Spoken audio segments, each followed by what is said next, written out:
You know what's interesting? We're taught from childhood that helping others is always the right thing to do.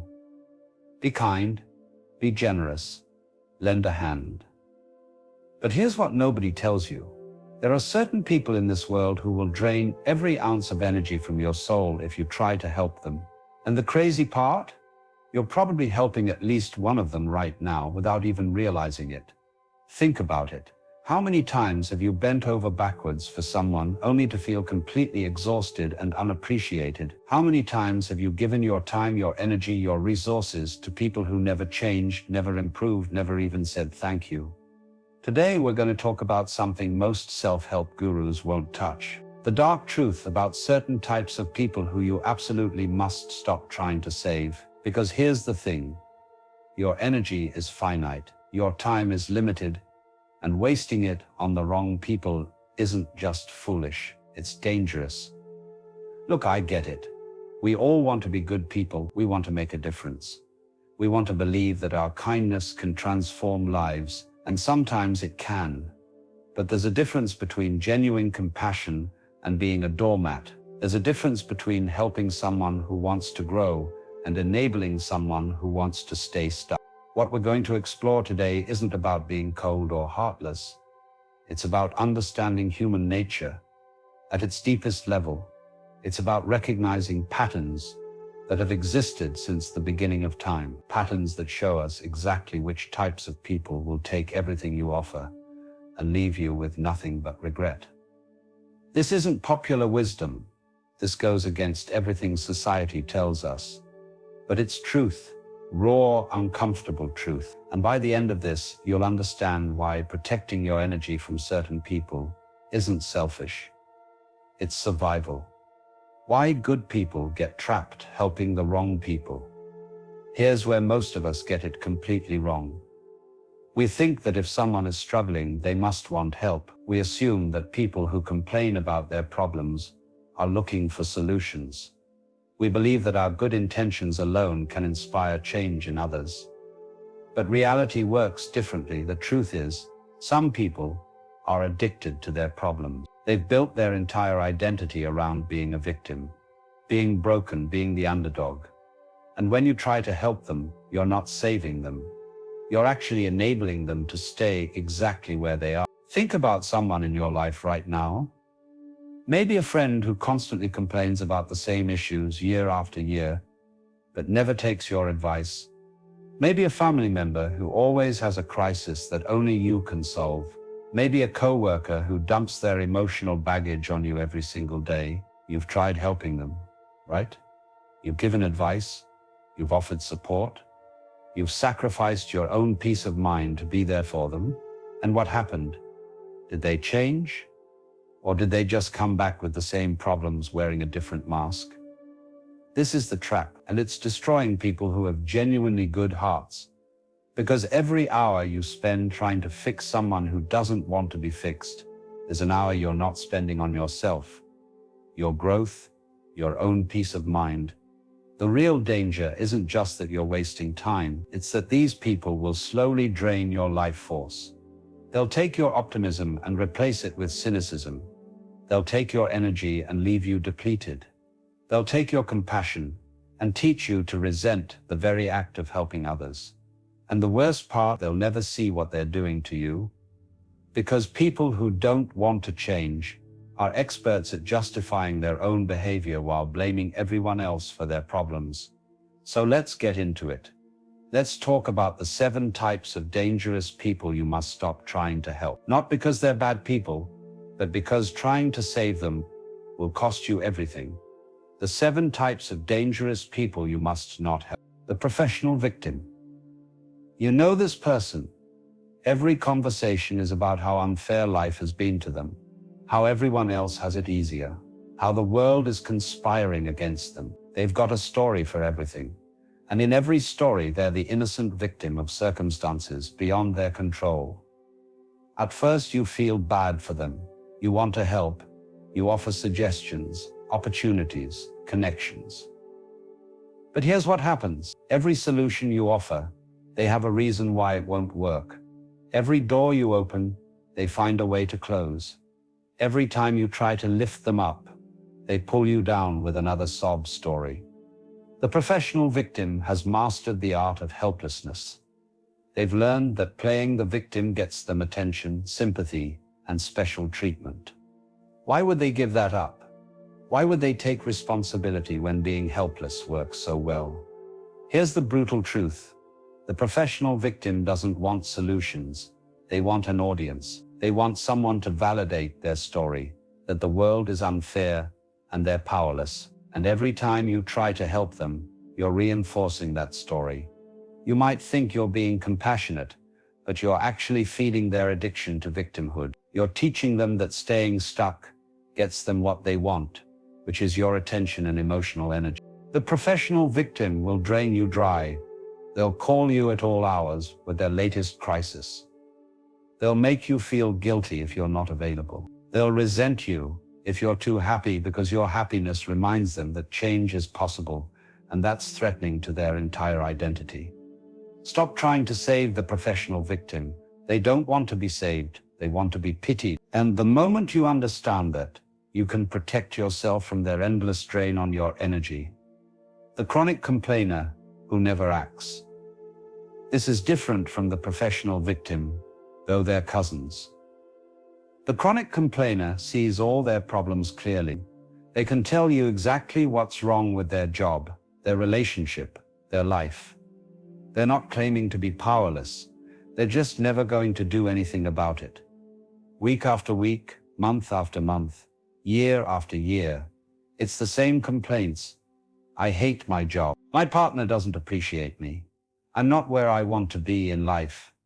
You listen, you empathize, you offer practical advice. And they nod along like they're really going to take action this time. But they never do. Because here's what you need to understand. For the chronic complainer, talking about the problem is the solution. Complaining releases just enough pressure that they can tolerate their situation for another day, another week, another liar. Taking action would mean facing fear, uncertainty, discomfort. Complaining is easy. Change is hard. And you're their release valve. You're the person who absorbs all their negative energy so they don't have to do anything about it themselves. You're performing a service, but not the one you think. You're not helping them change. You're helping them stay exactly where they are. The chronic complainer will respect you less.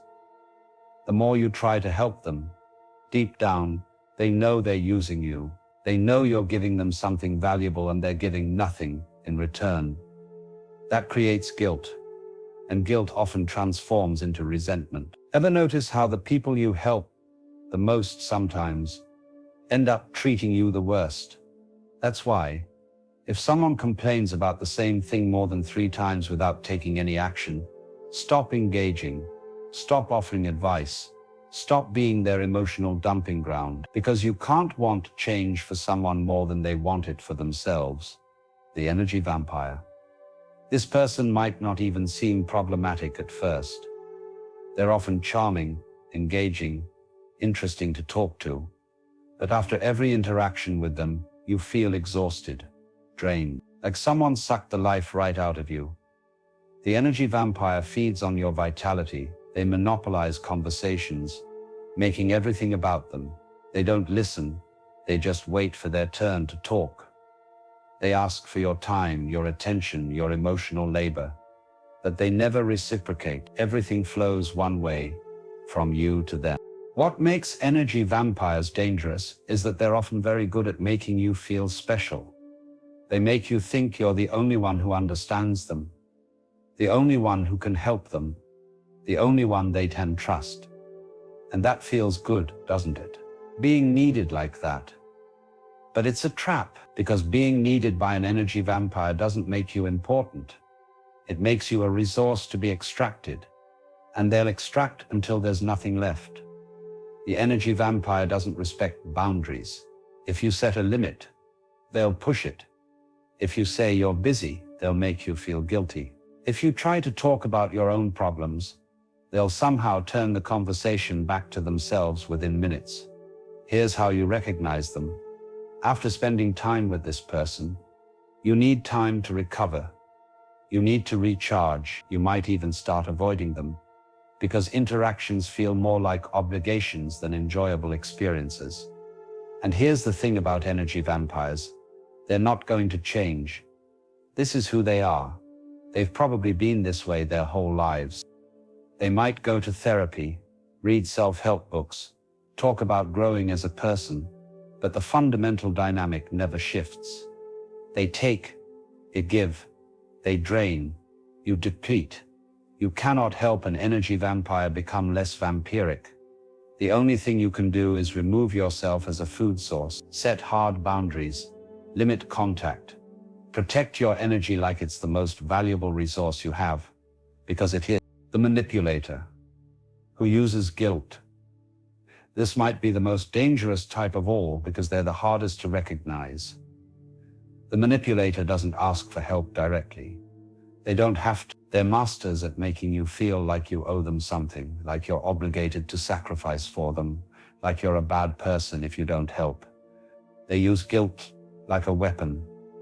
They remind you of past favors. They compare you to others. They make subtle comments about how alone they are, how much they're struggling, how they wish someone cared enough to help them. And it works, because you're a good person, and good people don't want to feel guilty. But here's what's really happening. The manipulator is exploiting your conscience. They figured out that you respond to guilt, so they use it as a tool to control your behavior. Every time you help them because you felt guilty, you're training them to use guilt more effectively next time. The manipulator will never be satisfied. No matter how much you help, it won't be enough, because the goal isn't to solve their problems. The goal is to keep you engaged, obligated, and under their control. They need you to feel responsible for their well-being, so you'll keep giving. What makes this especially dangerous is that manipulators often target the kindest, most empathetic people. They can sense who will respond to guilt and who won't. And if you've been trained since childhood to put others first, to sacrifice your needs for others, to feel responsible for other people's happiness, you're an ideal target. The manipulator might be a parent who uses guilt to control adult children, a friend who always has a crisis right when you're about to do something for yourself, a partner who makes you feel selfish for having needs. They come in many forms, but the pattern is always the same. You give, they take. You feel guilty. They feel entitled. You cannot help a manipulator learn to respect you. The only way to deal with them is to become immune to guilt, to recognize that their feelings are not your responsibility, to understand that saying no doesn't make you a bad person. It makes you a person with boundaries. And when you start setting those boundaries, watch what happens. The manipulator will escalate. They'll make you feel even more guilty. They'll act hurt, betrayed, abandoned. They'll tell others how cruel you're being. This is the extinction burst, the final attempt to regain control. If you can withstand this, you're free. The perpetual project. Some people present themselves as works in progress, who just need a little support to reach their potential. They have dreams, goals, ambitions. They just need someone to believe in them, to invest in them, to help them get on their feet. And you want to be that person. You want to be the one who saw their potential when no one else did. The one who helped them become who they were meant to be. There's something appealing about that, isn't there? Being someone's hero. But here's the problem. The perpetual project never actually completes. There's always one more thing they need. One more favor. One more loan. One more chance. The goalposts keep moving. The timeline keeps extending. The promises never materialize into reality. The perpetual project isn't actually working toward anything. They're working you. They've learned that presenting themselves as someone with potential is more valuable than actually developing that potential. Because once they become self-sufficient, you'll stop helping. So they have every incentive to stay dependent. This could be the friend who's been working on the same business idea for 5 years but never launches. The family member who always needs just a little more money to get back on their feet. The partner who's going to change, going to grow, going to become the person you deserve. Someday, eventually, just not today. You invest time, money, emotional energy, and hope into the perpetual project. You make sacrifices. You delay your own goals. You tell yourself it'll be worth it when they finally succeed. But they won't, because success would end the game. And the game is what they're really playing. The hardest part about walking away from a perpetual project is the sunk cost. You've already invested so much. Walking away feels like admitting that investment was wasted. But here's the truth.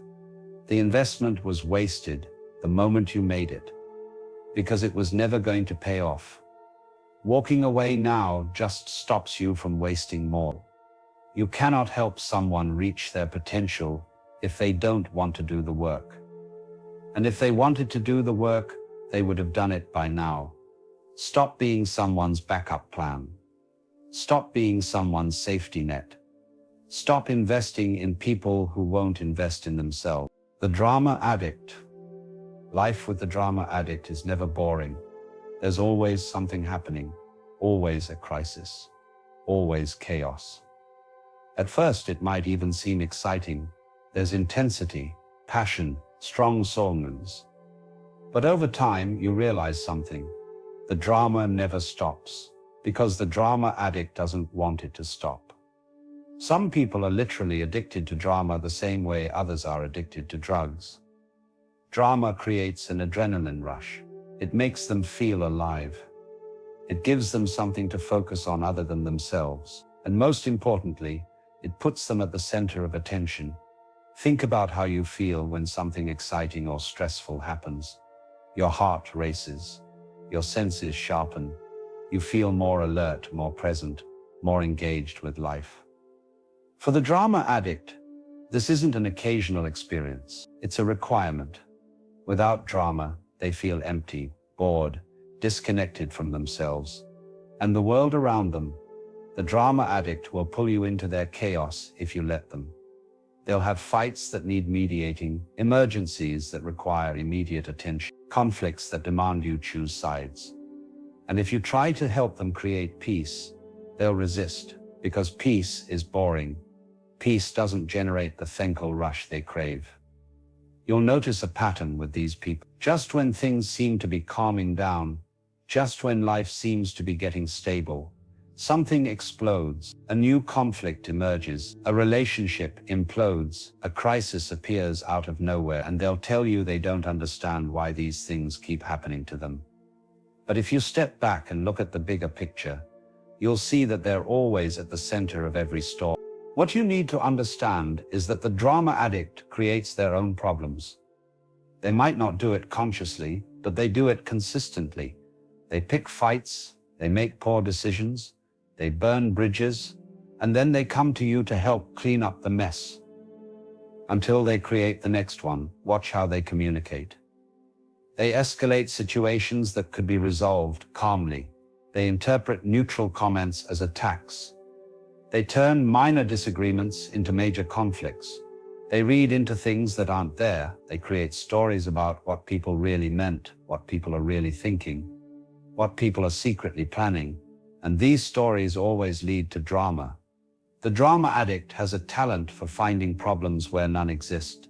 If life is going well, they'll manufacture a crisis. They'll suddenly remember something from the past that upset them. They'll decide that someone in their life has been secretly disrespecting them. They'll pick at small issues until they become big issues. And when you point this out, when you suggest that maybe they're creating problems, they'll be offended. They'll accuse you of not taking their feelings seriously. They'll insist that you just don't understand what they're going through. And maybe you'll start to doubt yourself. Maybe they're right. Maybe you're not being supportive enough.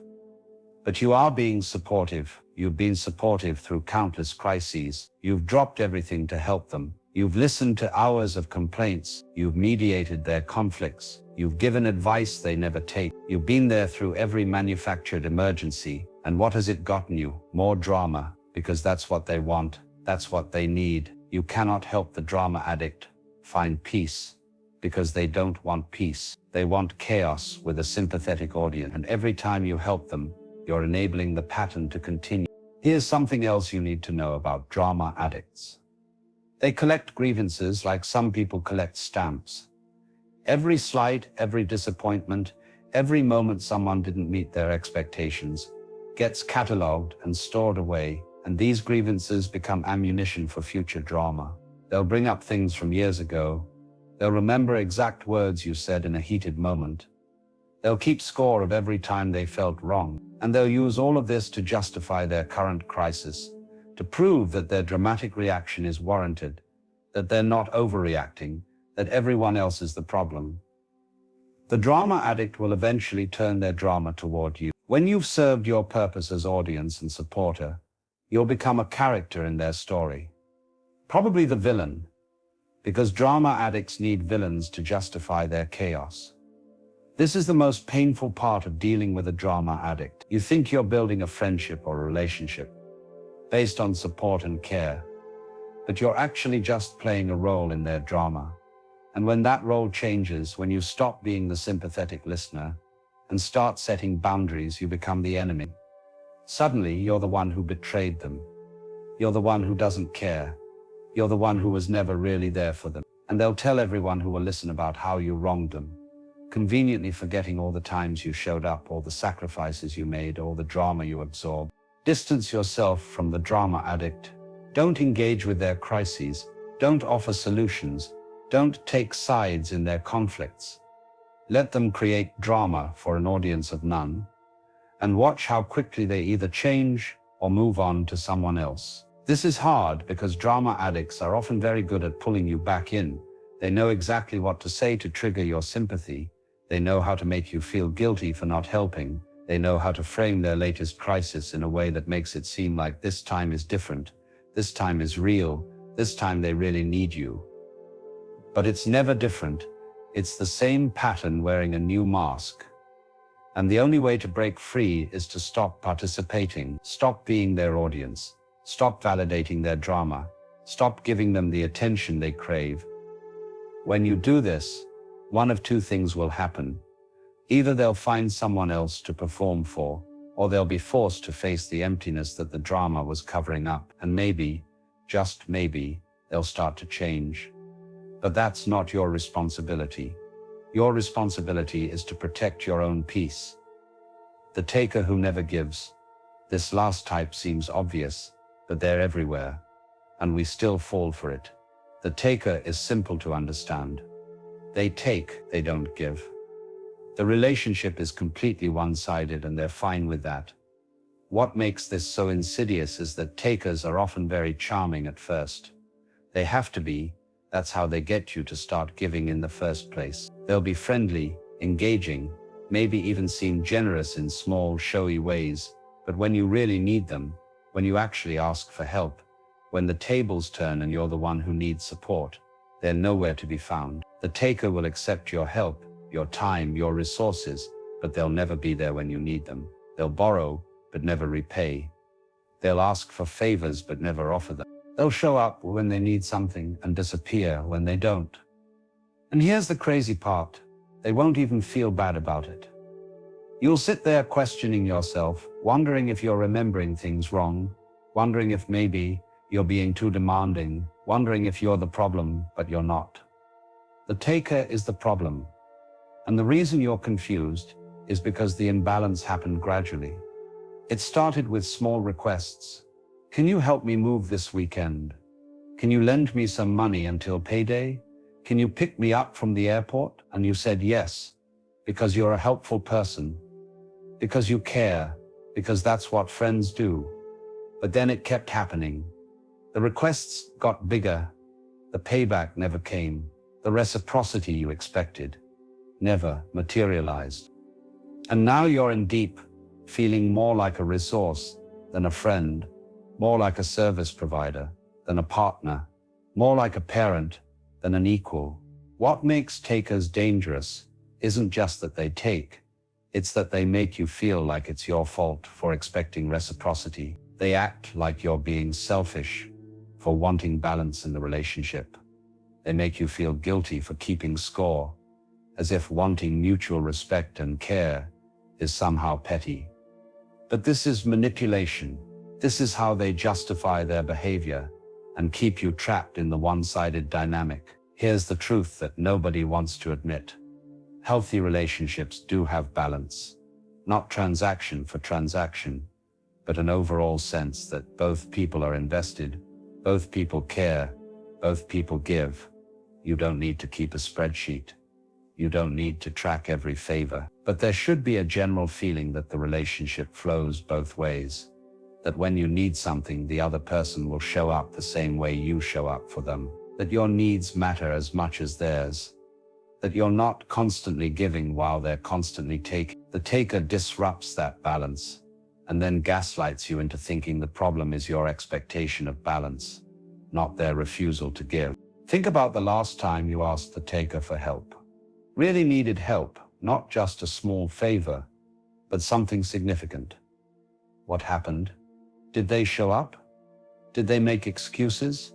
Did they promise to help and then flake? Did they make it somehow about them, turning your need into their burden? The taker has a million reasons why they can't help you. They're too busy. They're dealing with their own stuff. They don't have the resources. They would help if they could, but right now just isn't a good time. And these excuses might even sound reasonable in isolation. But when you look at the pattern, when you see that they always have time and resources when they need something from you, but never when you need something from them, the truth becomes clear. The taker might say they're just going through a hard time, that they'll be able to give back once things get better, but things never get better. Or if they do, the taker still doesn't give. Because taking isn't about their circumstances.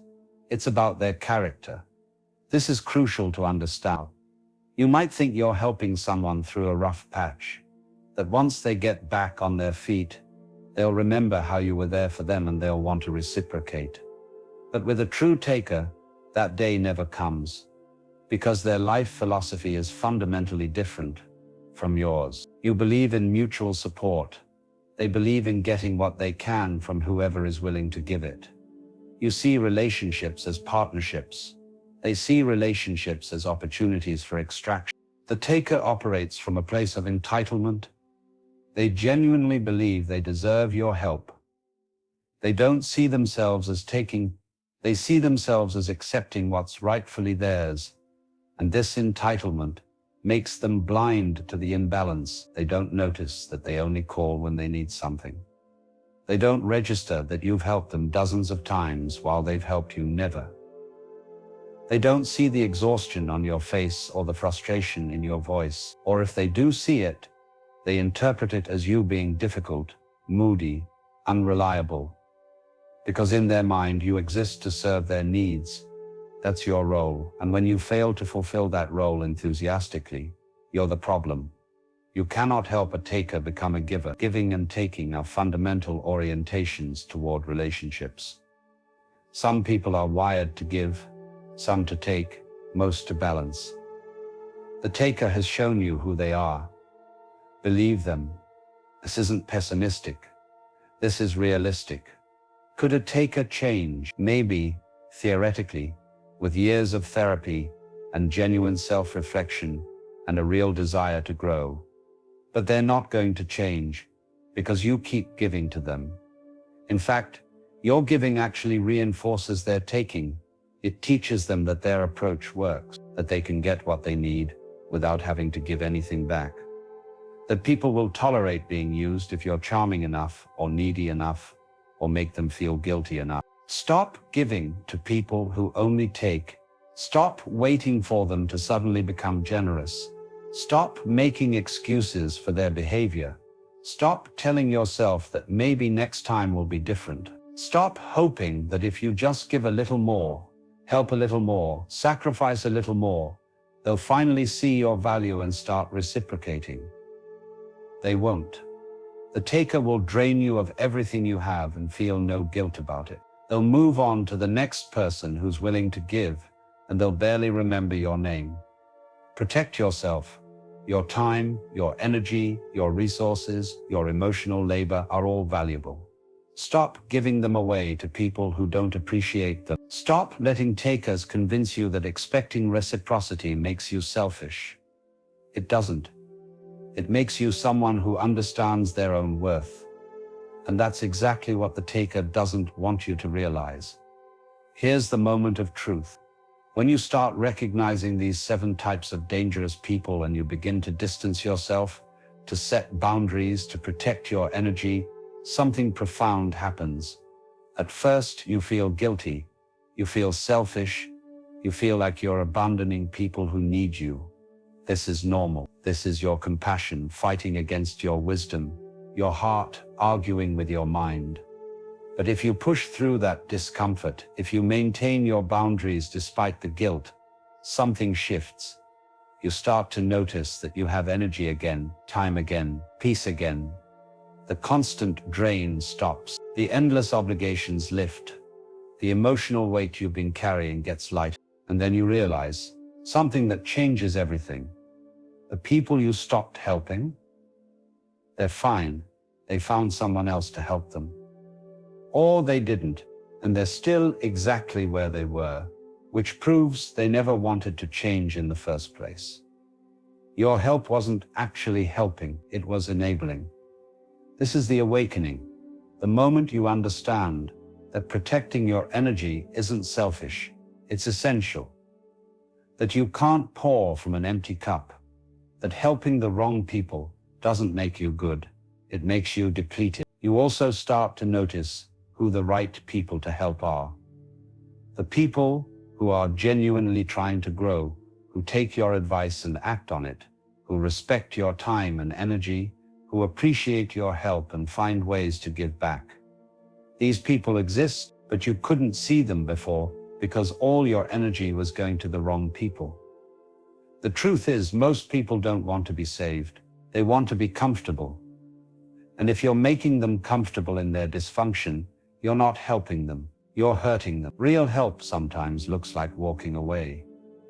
Real compassion sometimes means letting people face the consequences of their choices. So what do you do with this information? How do you move forward, knowing that some people in your life fall into these 7 categories? First, you assess honestly. Look at your relationships. Look at where your energy goes. Identify the people who consistently drain you without giving back, who refuse to change despite your help, who manipulate or use you. Second, you set boundaries. This doesn't mean being cruel or cutting people off without explanation. It means limiting your availability, saying no without guilt, and protecting your time and energy as the precious resources they are. Third, you redirect your energy. Take all that time and effort you were pouring into people who didn't want help and invest it in yourself, in your growth, in your peace, in people who actually value what you offer. This isn't about becoming cold or heartless. It's about becoming wise. It's about understanding that your compassion is valuable and should be given to those who will actually benefit from it, including yourself. The greatest gift you can give the world isn't sacrificing yourself for people who won't change. It's becoming the best version of yourself, so you can genuinely help those who are ready for it. Remember, you're not responsible for saving everyone. You're not responsible for fixing everyone. You're not responsible for other people's choices, their growth, their happiness. You're responsible for your own energy, your own growth, your own life. And when you start living from that truth, when you stop trying to help the people who drain you and start investing in yourself and those who genuinely want to grow, everything changes. You become more effective at helping, not less. You become more alive because you finally understand that protecting yourself isn't the opposite of helping others. It's the foundation. Click the next video to continue your journey.